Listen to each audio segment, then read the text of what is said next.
Magandang araw sa inyong lahat. Ako si Dr. Raghavendra Koski, Consultant Microsurgical Andrologist at Urologist at espesyalista sa Sexual Medicine mula sa Apollo Hospitals, Jubilee Hills, Hyderabad. Pag-usapan natin ang tungkol sa phimosis na isang karaniwang dahilan para sa maraming individual mula pagkabata hanggang pagtanda. Ano nga ba ang phimosis? Ang phimosis ay tumutukoy sa bahagi ng ulo ng ari ng lalaki na tinatawag nating glans penis. Karaniwan ang balat na tumatakip ay madaling naiuurong pabalik. Kung nahihirapan kang iurong ang prepuce o balat pabalik sa ulo ng ari ng lalaki na tinatawag na glans, ito ay tinatawag nating phimosis. Kaya sa madaling salita, ito ay ang kahirapan sa pag-urong ng preputial na balat o balat ng ulo pabalik sa mismong ulo ng ari. Iyon ang tinatawag na phimosis.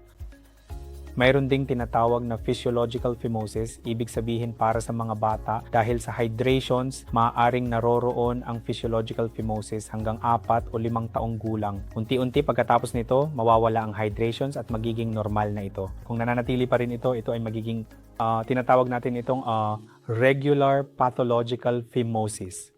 Saan ito karaniwang nangyayari? Ang phimosis ay medyo karaniwan sa mga individual na may diabetes. Lalo na sa India na tinuturing na diabetic capital, maraming pasyente ang nagkakaroon ng fungal infections na tinatawag nating balanoposthitis kung saan may infeksyon sa ulo ng ari ng lalaki pati na rin sa balat ng prepuce. Unti-unti, ito ay magdudulot ng paghigpit ng balat ng ari, kaya ang chronic balanoposthitis ay isang karaniwang kondisyon na nagdudulot ng phimosis.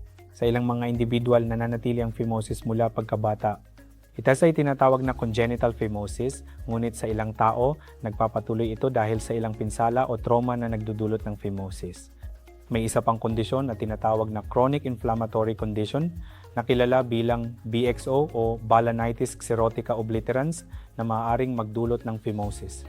Sa napakabihirang pagkakataon, ang ilang mga pinsala dulot ng pakikipagtalik ay maaari ring magdulot ng mga issue na humahantong sa phimosis. Paano nga ba natin ma-diagnose ang isang kaso ng phimosis? Simple lang, hindi na kailangan ng karagdagang pagsusuri. Yung doktor ay magsusuri sa iyo. Sa pagsusuri, kung may hirap sa pag-urong ng prepuce, sapat na iyon para ma-diagnose ang phimosis. Merong iba't ibang antas ng phimosis kung saan may bahagyang hirap lamang.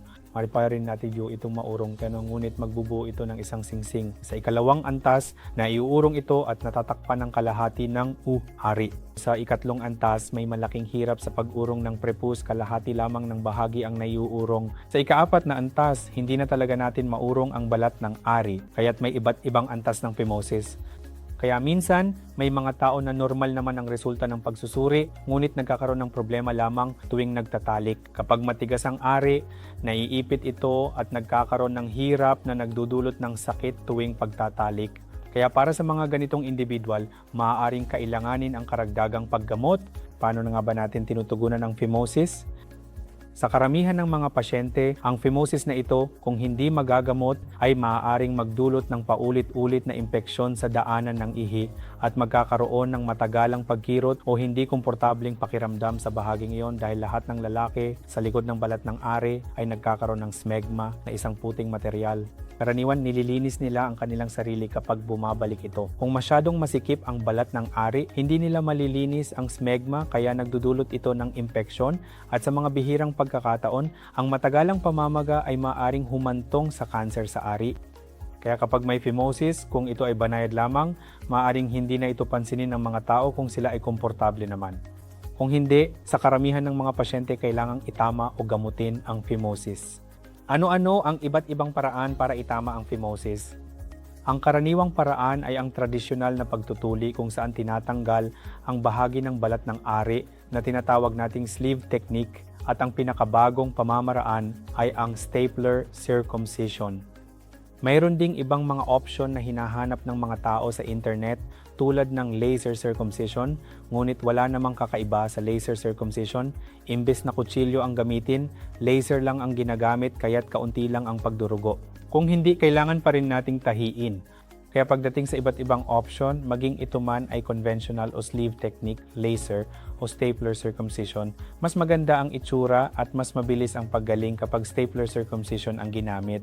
Kaya ayon sa pangangailangan ng pasyente, inaalok namin ang lahat ng serbisyong ito. Maaari nilang piliin kung ano ang gusto nila. Kung sakaling nararanasan mo ang mga problemang ito, maaari kang bumisita sa andrologist o urologist. Salamat po.